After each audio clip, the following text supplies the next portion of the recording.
So thank you. Welcome, everyone. And we're recording so that we can share with folks that aren't able to make it during this time. Don't worry, we won't put this on YouTube. Nobody's going to go viral unless you want to. You can send us a note afterwards or something.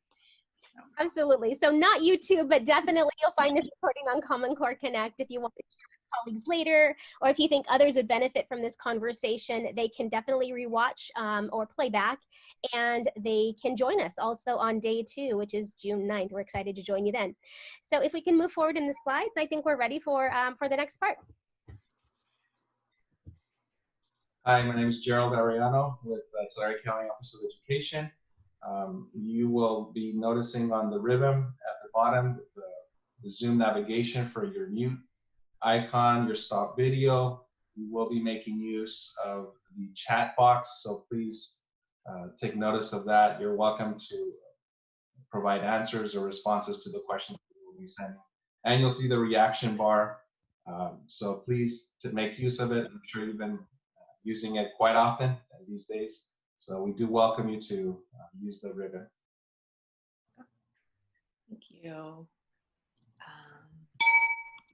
Great. So Alicia just pasted the slides into the chat box. If you want to follow along, you're welcome to do that. So this, again, welcome. This is the first of 2 sessions that we're going to be facilitating, really focused on learning about students and what's going on at home for parents, and what are opportunities that we can use with things that they're doing at home as learning opportunities, and highlight those. So today's session is going to run until 10:45-ish. The second one will be next Tuesday, and in between, you know, we'll get into this a little later, but you'll have a little bit of homework to do to connect with the family, to connect with kids.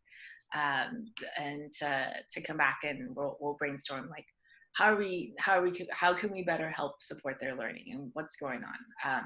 So our objectives for today is to focus our collective attention on the learning opportunities that emerge from the pandemic, and also to learn about what students are doing at home and identify practical points of pedagogical leverage. So how can we use what students are doing at home as learning opportunities, and to incorporate into instruction and the instructional activities that we're planning.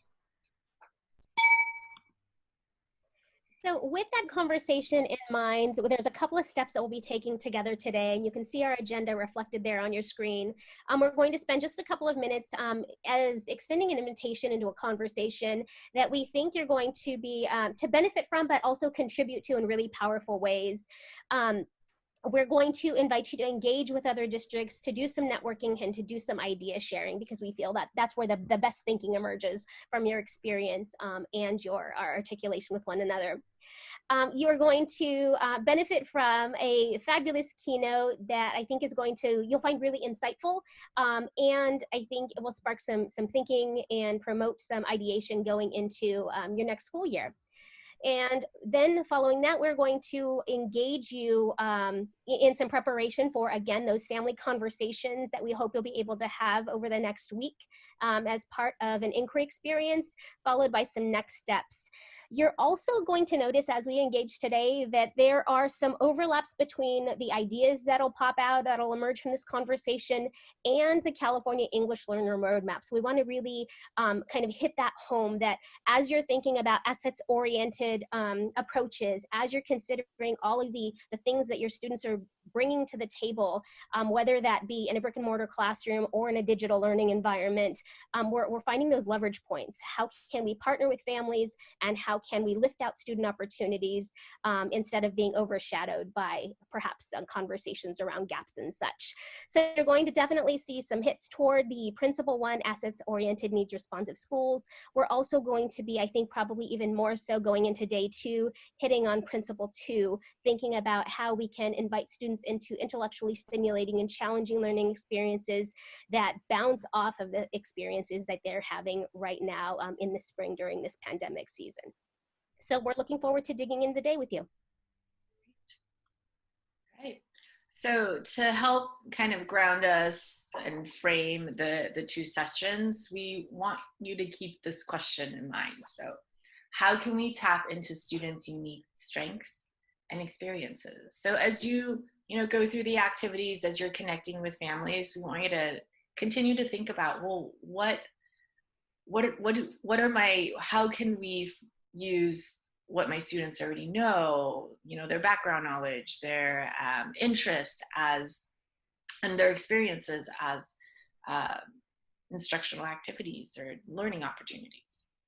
So this is an interactive webinar series, which means that we're going to get you guys into breakout rooms in a couple of minutes. But before that, we want you to take a minute and to think about the English learners, the multilingual students in your district. Think about how they're learning during this time. Like what kinds of things are they learning about? What kinds of things are they doing? And in a moment, you'll be asked to join a breakout room to connect with other districts, folks from other districts. And we would like you to share your thoughts on this question. So what are some resources students can and might tap into at home that contribute to their school learning experiences? So this question will be copied in the chat. Your facilitator will also be able to provide you with this, and you'll have about 7 to 8 minutes to connect with folks in a breakout room to discuss this question and things that have come up in your districts and your classrooms, share out some great noticings, some challenges, and then we're going to come back together in about 7 or 8 minutes, and you'll have an opportunity to share out with the whole group too. So in a second, you'll see a little message pop up, and you have to click join breakout room, and you'll be able to be in the room.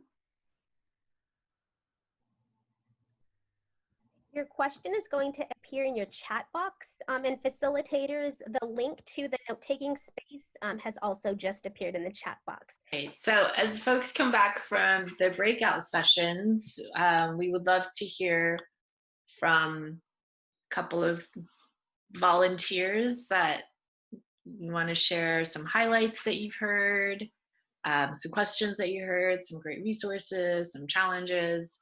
And you're also welcome to share in the chat too. So if you'd like to share, you can unmute and jump in.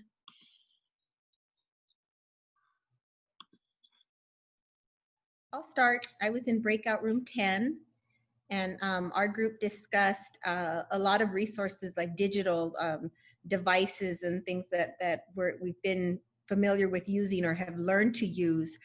So one district, they're allowing their students to keep their Chromebooks over the summer. They're holding virtual summer school, and all of the free resources that have been available to us, they're still continuing to use those. Lending out devices and hotspots. So our conversation focused a lot around devices and technology, and Annie was in our group too, so thank you, Annie. And she reminded us that it's not just the devices and technology, but that there's a lot of assets and resources that we can use at home, that families can use whether they have the technology or not. So for example, using some of the resources like our TCOE choice boards that we have on our website that focus on families and students using oral language around things at home, like a scavenger hunt or creating a recipe book with their parents, things that they're eating every day and activities that they're engaged in. So just using some of those resources and tapping into what students already have accessible to us. I don't know if anybody else wants to add anything from breakout 10. Yeah, even questions that you're wondering about, or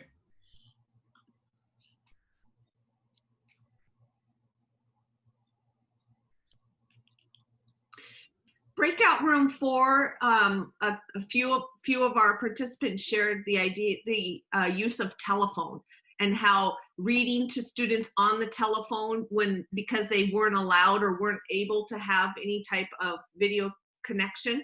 Mm-hmm.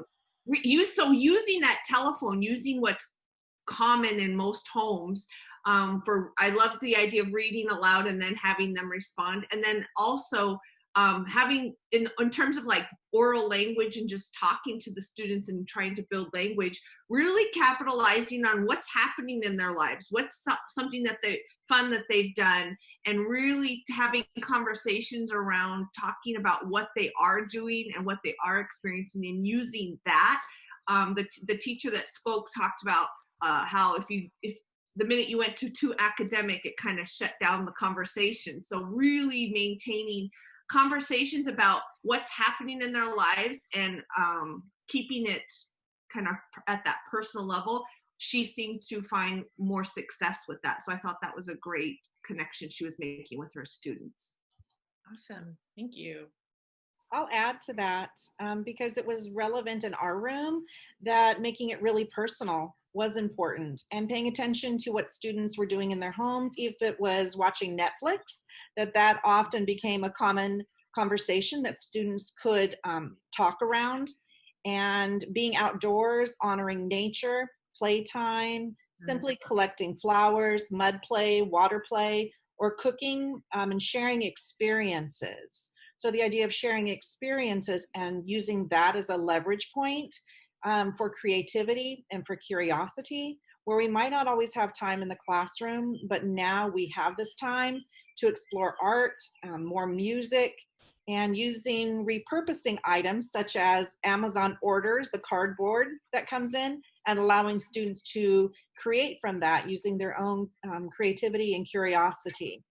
So I like those points that came out. That's great.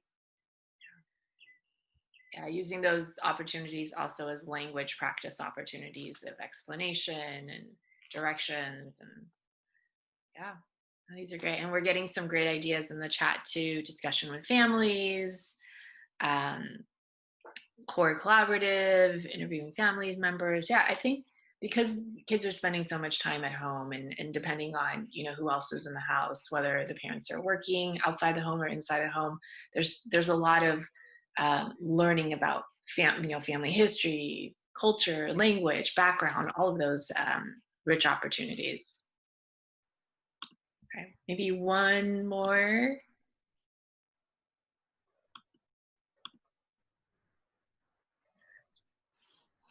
Efrain, thank you for dropping in the cardboard challenge link, right? Great connection. Yep. Eloise shared resources in Spanish, mini videos. Great. Yeah, and you're welcome to keep sharing those in the chat as we continue the series. So now we're gonna transition, and Ramon is going to provide some questions and thoughts for us.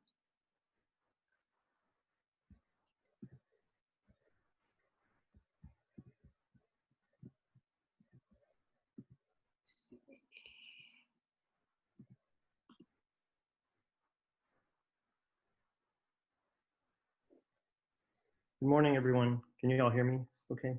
Yep. Great. So thank you so much to everyone for being here during trying times. You know, it's hard not to speak to the current moment.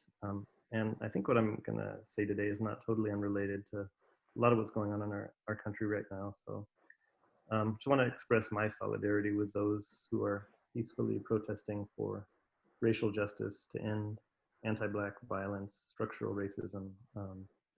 These are trying times, and I think that the context in which we're all living right now is a context in which we're all learning right now, and that's the focus of what I want to talk about today. The kids that we care about the most, kids classified, the kids we care about the most are the kids in our lives, our children, our students, all of them. Today we're talking about a subset of those kids who are officially classified as English learners. Again, my name is Ramon Martinez. I'm an assistant professor at Stanford University. The title of my brief keynote today is Beyond the English Learner Label, Rethinking Multilingual Children Before, During, and After the Pandemic.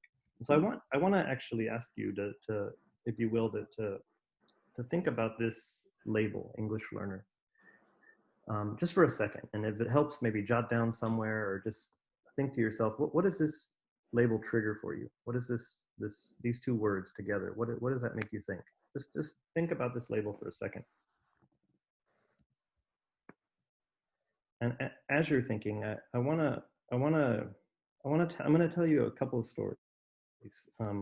So the first story is from my first year teaching, first grade. This is, I'll say circa 1996. I don't want to date myself too specifically. We'll say circa 1996 on the east side of Los Angeles.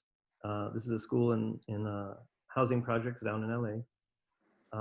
And I was a green, new teacher first year in front of a group of students, all of whom were officially classified as English learners. At that time, the term we used was limited English proficient, LEP. So all 20 of my first graders were officially classified as English learners. And you can imagine me sort of sitting in front of a rug, carpet area, right, a rug area, 20 little kids facing me. And I'll never forget this. The smallest kid in the class, we'll call him Hector. Hector darts up, and without raising his hand, without asking to share, he begins to tell a story. And it's a story of violence, a story of trauma. It's also a story with which many of his classmates could relate. And he tells a story like this. He shoots up and he says, "Oh, Mr. Martinez, un día, allá por mi casa, pasaron unos cholos con una pistola aquí, una shotgun." So he begins telling the story. He says that the one day by his house, these gang members walked by and they had a shotgun. Y luego pasaron otros cholos y hicieron, y they were shooting, y they were firebombing también. Y mi hermano dijo, "They're shooting." Y yo estaba, "Let's get out of here." So it continues, right? These other gang members came by and then they started firing. He imitates the sound of gunfire. He says they were shooting. His brother says, "No, they're shooting. Let's get out of here." Y había un little, he continues, y había un little kid. Y el little kid no podía correr. Y luego le hicieron, y mi hermano levantó al little kid. Y al little kid le pasó una bala, pero no le tocó. So he finishes his story by saying that there was gunfire. There was a little kid there with them, and the little kid couldn't run. So his brother picked up the little kid, and then a bullet flew right past the little kid, but it didn't hit him, it didn't touch him. And at that point where he tells us the end of the story, so the finale where the bullet flies right past the little kid and it doesn't hit him, it doesn't touch him, his crowd was speechless, right? All 19 of Hector's classmates they were a captive audience, right? Sitting there, much like speechless, much like you are right now. But you all are muted, that's why. But Hector was, unlike me, Hector was a gifted storyteller, a masterful code switcher as well, right? Code mixer.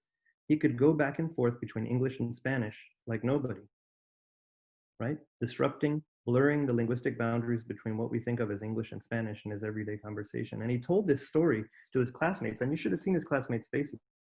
I mean, captivated, right? And I'll never forget this. Two students sort of broke the silence after that part where he goes, "Y al little kid le pasó una bala, pero no le tocó." Right? The bullet didn't hit the little kid. And there was that moment of silence. And then two kids replied. The first kid was a student I'll call Michelle. Now, Michelle was a recently arrived newcomer, right? Who'd been in this country less than a month, from Mexico. And she was Spanish dominant for sure, but learning English quickly, right? Just in the month she'd been in class. And when he got to that part, there was that moment of silence, and then, you know, about the bullet not hitting the little boy, and then Michelle responds with, "Ay, qué bueno," right? Thank goodness.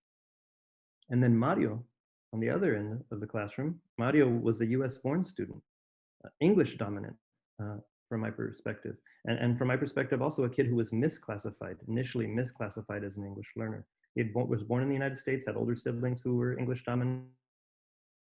He himself was English dominant, but was misclassified as an English learner. And right after, Michelle replied with, "Ay, qué bueno," right? Thank goodness in Spanish. Mario follows up with, "That was close," right? So two kids, one just in English and one just in Spanish, but both essentially ratifying Hector's decision to tell his story in Spanglish, if you will, right?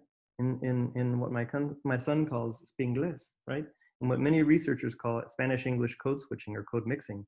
Some scholars are starting to call it translanguaging, right? Whatever you call it, it's a smart, legitimate, important way to be bilingual, right? It's not incorrect. It's not agrammatical, right? Syntactically incorrect. It's actually a brilliant reflection of everyday bilingualism.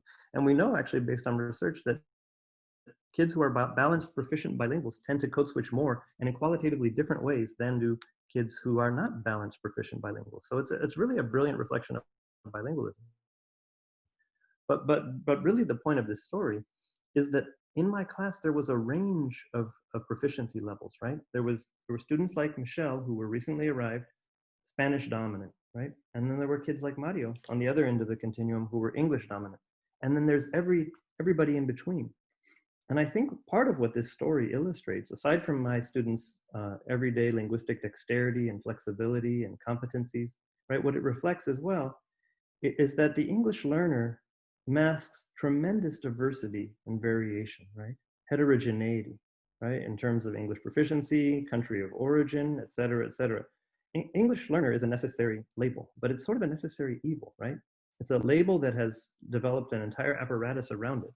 And this label has taken on a life of its own. And some kids, like my student Mario, are misclassified as English learners, right? English learner, unfortunately, is a label that conceals more than it reveals. It oftentimes obstructs and distorts our view of what our students are capable of and just how smart they are. So I want to tell you, I'll tell you a couple more stories, but what I'm here to share with you today is something I've been thinking about since my time in the classroom. So, for the past 24, 25 years, that we need to rethink who these kids are. It's a structural problem, to be sure, but it's also a problem of perception, a problem of perspective, especially for practitioners in the classroom, right? I want to submit to you that our success with multilingual learners, and I use multilingual very deliberately, and I'll tell you a little bit more why in a second, but our success with emergent bilingual, emergent multilingual students, or students I prefer to call multilingual because I prefer to see the glass as half full. Our success with these students who are classified as English learners hinges to a very large degree on our ability to perceive their many strengths, their remarkable potential, and their emergent brilliance. I think we need to learn to see these students anew, to reimagine them, right? To imagine them as readers and writers. Now that's my sort of literacy bias, and you could substitute there scientists, mathematicians, artists, right? Whatever the academic scholarly identity is that we want students to aspire to, or that they want to aspire to, we often don't treat students as these kinds of people, right? When they're English learners, right? Because first things first, they have to master a certain level of proficiency in order to be reclassified. So it's almost as if we put everything on hold. We don't treat them as readers or writers or scientists or intellectuals until they get reclassified, right? I think we need to see them as those people here and now today and then treat them accordingly. And I think we can start by building on their strengths. In other words, what they're already doing well.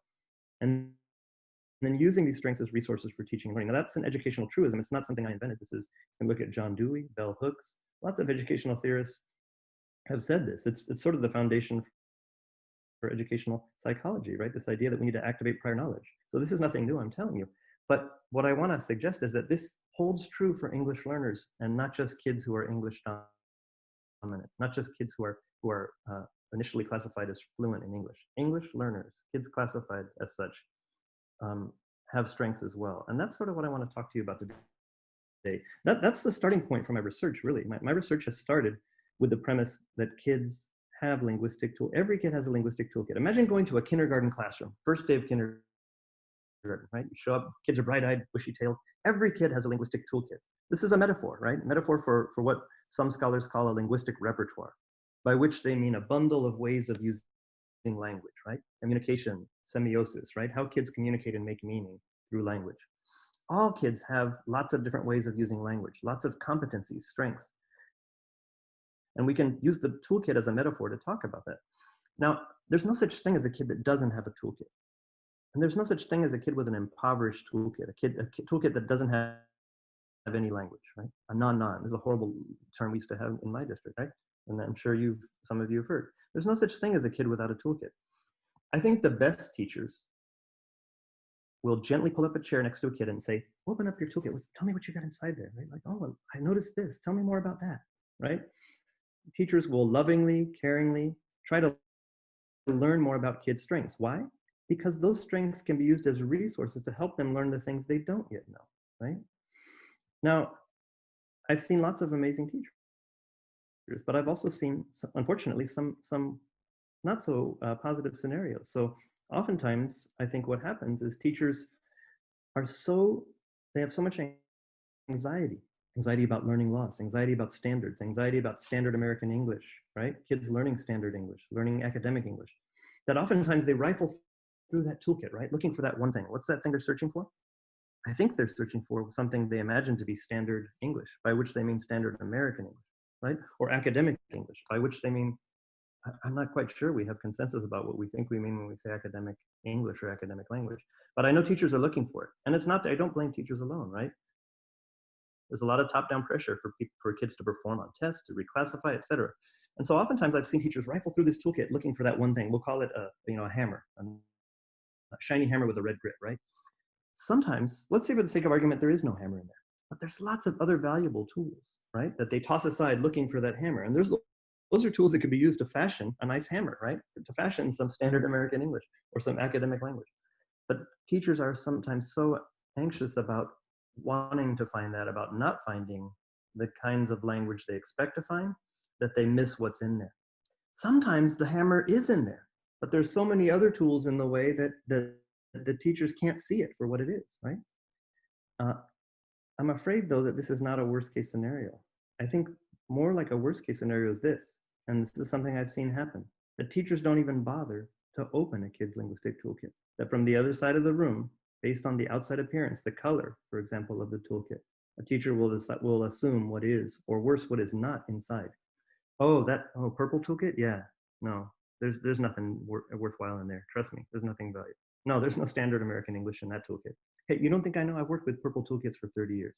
You don't think I know this? There's just a bunch of rusty screws and bolts and nuts in there, right?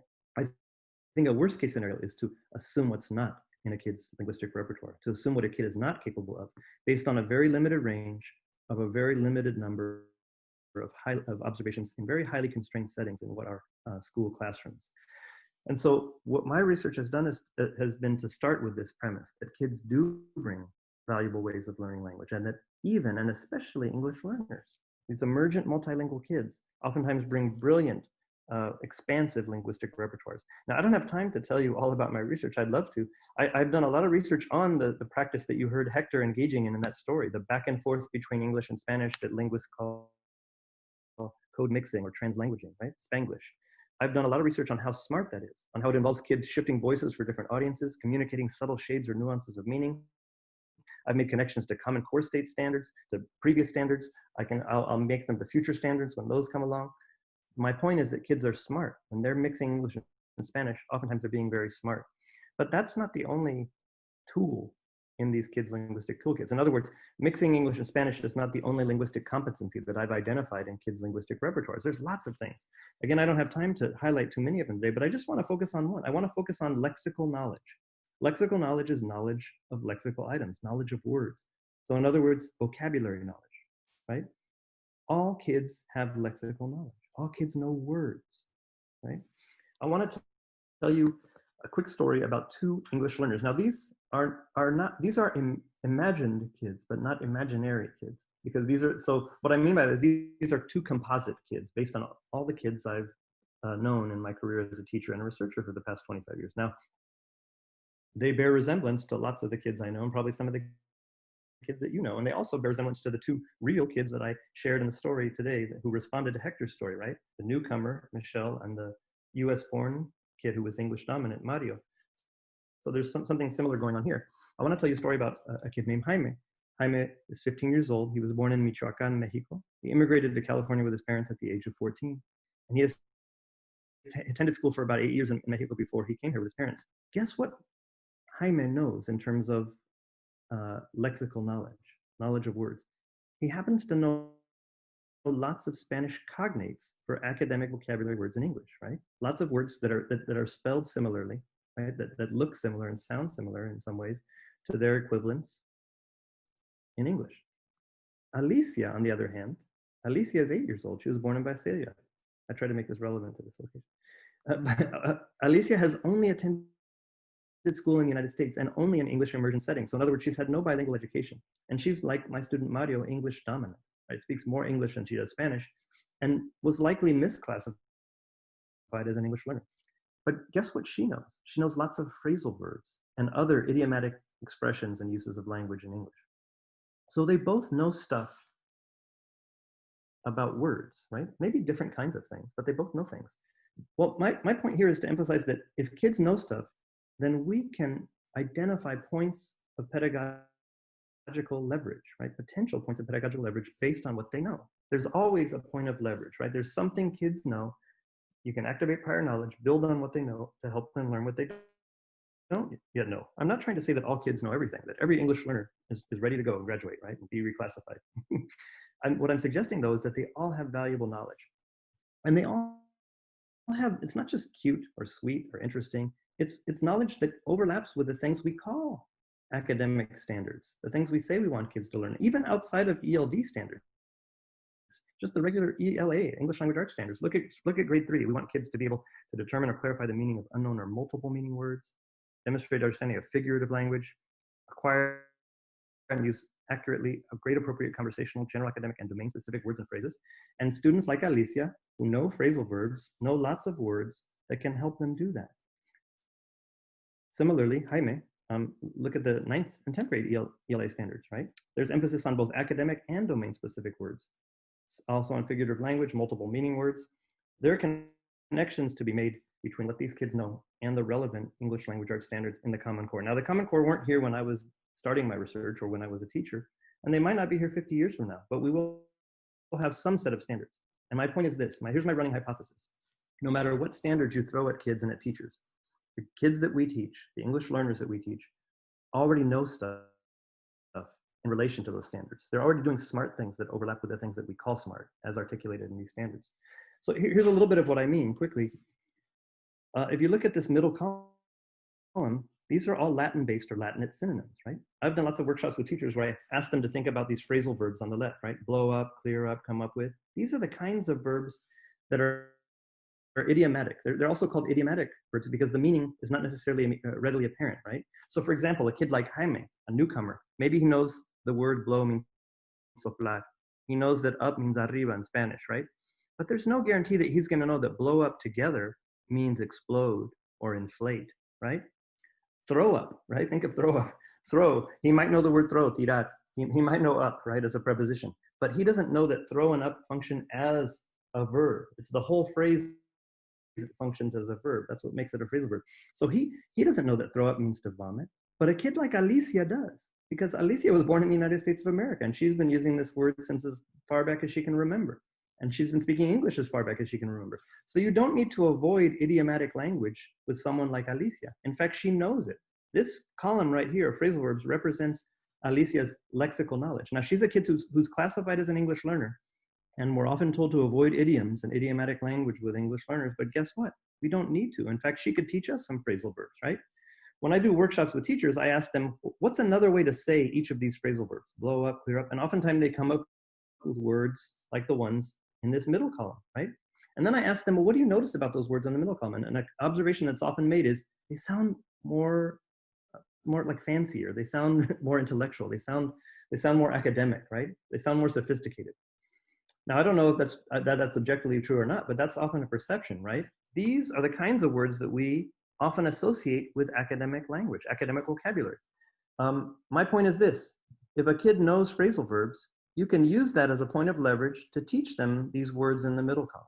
Similarly, if a kid like Jaime, who is a newcomer, knows these words in Spanish, look at how similarly they're spelled. Look at how close they are to the English equivalents. If a kid like Jaime knows these Spanish cognates for English verbs that are Latin-based, then guess what? You can use that as a point of leverage to teach them words in this middle column. So a kid doesn't need to necessarily have Spanish cognates. We're often told, use cognates with English learners. Well, what if the English learner was a misclassified kid, right? And that, like Alicia, who doesn't necessarily have these Spanish cognates. Using cognates is not a universal strategy that works for all kids classified as English learners, but it might work for a kid like Jaime. So if a kid knows Spanish-based cognates, we can use that and I'm using Spanish as an example because most of the kids in the research that I've worked with are Spanish speakers, but I think you can identify similar points of leverage for kids across language backgrounds. But for the sake of this sort of example, a kid like Jaime, you can use his Spanish knowledge to teach him Latin-based synonyms in English. A kid like Alicia, you can use the phrasal verbs to teach her these words in the middle column in English.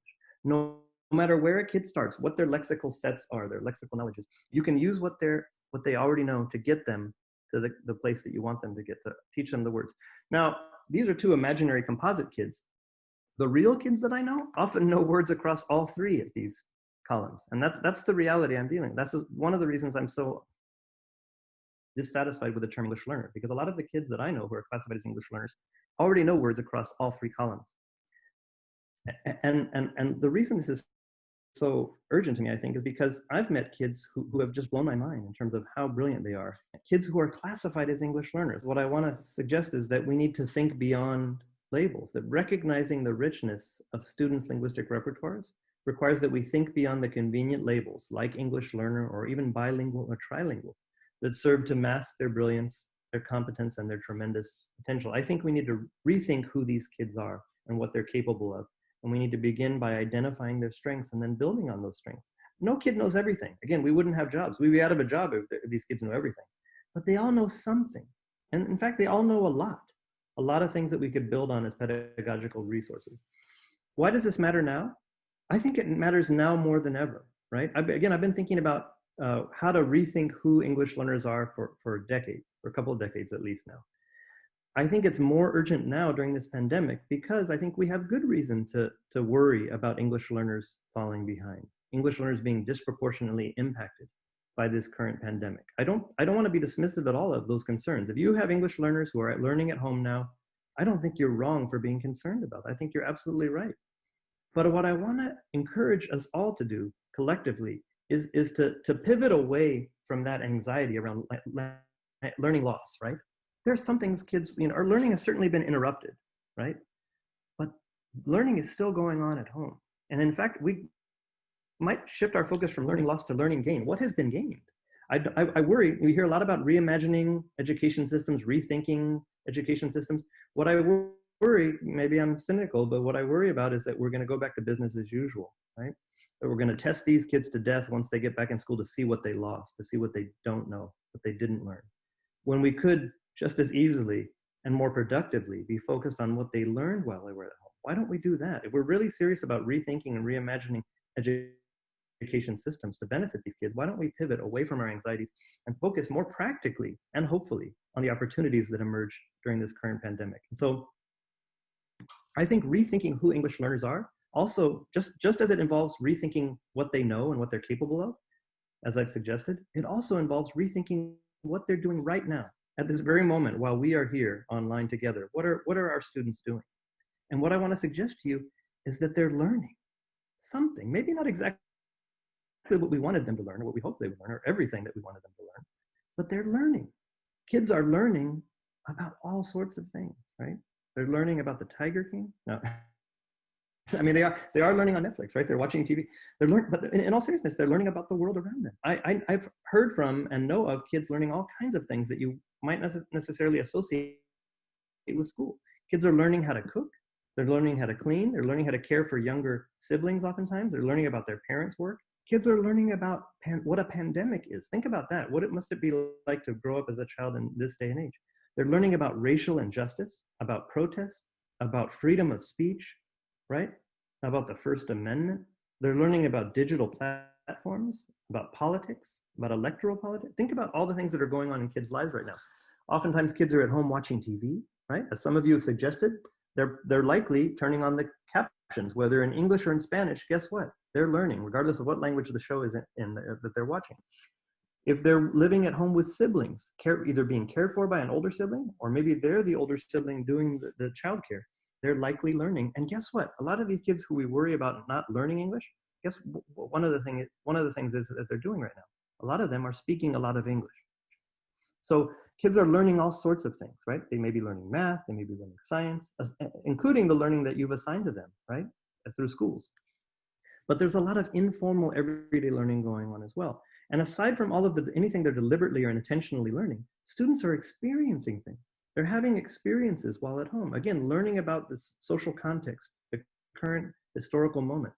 They're doing things with their families. Some of these kids are accompanying their parents to work, right? For better or for worse, their parents are frontline essential workers sometimes. So we have kids going with their parents to work, or at least hearing about the work that their parents are doing. So even if they're not deliberately, intentionally learning things, they are doing things that could serve as resources for learning, as a potential point of leverage. If a kid is learning, if a kid is cooking, for example, there's so many opportunities to teach that kid math, science, social studies, right? English.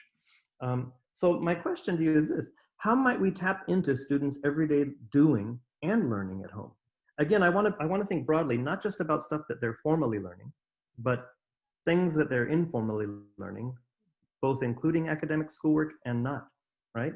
If they're doing chores at home, guess what? There's learning going on there. The doing that they're doing, right? Even if they don't know they're learning, they're not keeping track of what they're learning, even if their parents don't think they're learning, they're doing stuff that you as educators could leverage, right, for learning. So the final question is, how might we use what we learn about kids learning at home, they're doing at home, right?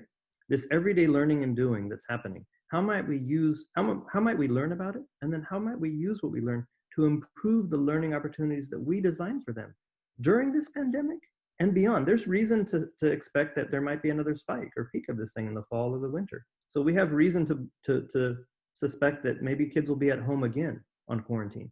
So how can we do a better job next time of positioning ourselves better now to prepare to learn about what's going on at home, to use that as a resource to teach these kids English when they're on quarantine again? And then hopefully we can imagine a day on the other side of this pandemic when they're back learning in person in the classroom.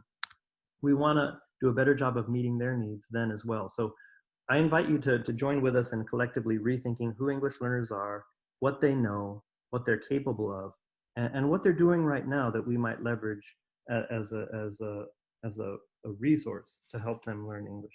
So thanks so much for your time. We're gonna transition to a concrete activity now that I believe Alicia's going to help us. Alicia and Annie are going to help us with. Thank you, Ramon. You have a lot of hallelujahs in the chat box, I will say. A lot of well saids and yeses and great points, and people saying that I'm changing my mindset right now. So thank you for that message.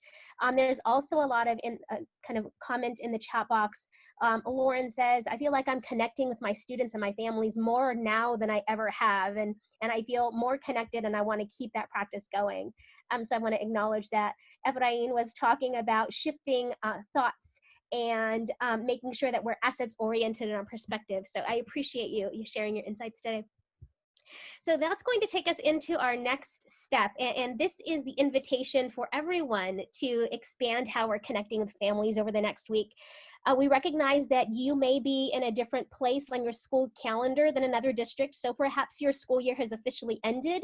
This might be the opportunity to extend that conversation, do some outreach, to ask questions to families around the experience that students had learning at home that over the past couple of months. It's already expired perhaps.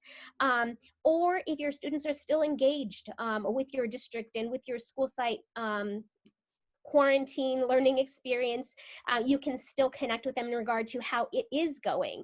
So we're hoping that over the next week, you will be able to reach out to a couple of families in your district. And maybe this is a family that you've connected with quite a bit over the years anyway, and this might be extending that conversation and asking more specific questions in regard to what students are doing and learning right now. Or it can be a family that you haven't had a lot of contact with that you want to extend an invitation to. So we hope that you are able to really decide within your district teams who it is you want to reach out to and be really deliberate in your decision making as well. So Annie's going to take us through the questions, but the essence of the task is that we are going to invite you to connect with families that represent your student population. We're hoping that you might ask them questions around the home languages that are being spoken, how language is being used. You might want to inquire about the grade level of students and capture a bit of their language proficiency based upon what you know, but there's more to the questions than that, and we feel like you're going to be excited about the depth that Annie is going to introduce you to in just a moment.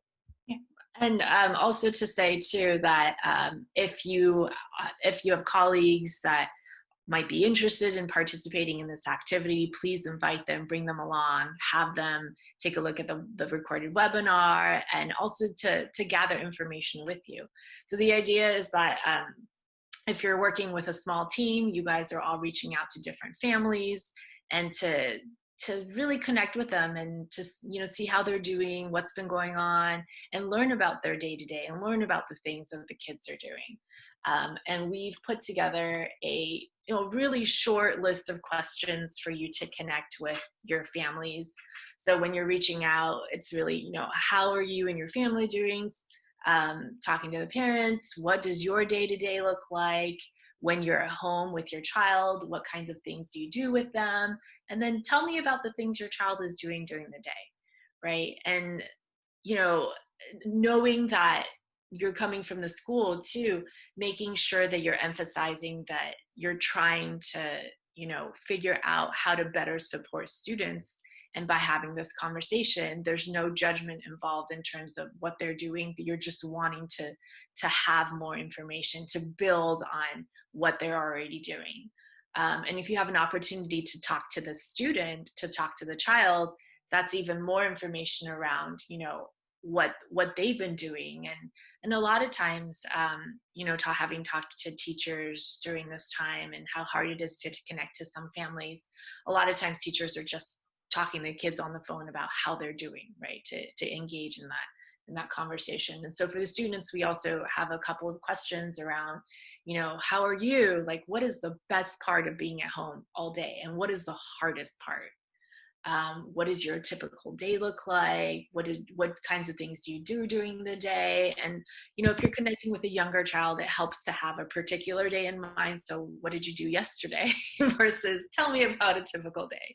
Usually kindergarten, first, second graders have a harder time with that one. And then this last question of, you know, when you don't understand something, what do you do? Who do you go to, right? So you notice like a lot of these questions are very open-ended in the sense that we're not asking about specific curriculum or instructional activities. We're wanting to learn about what they're doing and how we can use that as points of leverage. And so we've put together a conversation guide to help you have these conversations with the families. And Alicia will put that in the chat. And this is a guide that, you know, has the questions. It also has like script that you can, you know, modify and read as you're connecting with the families. Oh, the other thing too is, you know, every district is different. So you'll have to figure out, is this a conversation best had on the phone or on Skype or on Zoom or on something else? And so this conversation guide doesn't give you those exact methodologies, but we're happy to help you think through some ideas too, if that is helpful. But again, this is a guide. You can use as much of it or as little of it. There's some extra questions that we've put in there in case you have additional time with them. You can also ask them of your own questions too. So I will kind of pause there to see if there are any questions about the conversation guide for a second.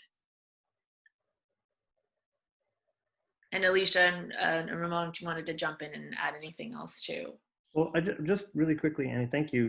I wanted to add very briefly that we when we were talking about this guide, we realized that many of you may want to reach out to families that you have a longstanding relationship with, and many of you may be very skilled at doing that kind of thing. And so we didn't want to presume to try to give you something that you need to use as a script, but we did want to provide guidance. So we're trying to strike that balance between respecting the fact that some of you may have strong interpersonal relationships with families and students, and so you may have your own way of doing this kind of thing. So, but we wanted to provide enough guidance to help guide the conversation. Our main concern, I think, is not narrowing or constraining the kind of information that parents will give. There is a power imbalance, sort of asymmetry, right? When a school or an institutional representative calls a parent, I think oftentimes parents, I feel this myself when my own kids' school or teachers call, right? Like there's an interesting dynamic. And so what I think we don't want is for parents to feel like you're checking up on them in the sense that, you know, in a compliance-oriented way, like, are you doing the things you should be doing? We also don't want them to feel like they have to give answers that they think we might be looking for, right? Like, so all academic-oriented learning, right? Well, we want a broader range of responses that really get at what is happening at home, right? Again, chores. Are the kids doing chores? Like helping out, right? Childcare, watching movies, game. Like, what are all the things that kids are doing? Cooking, cleaning.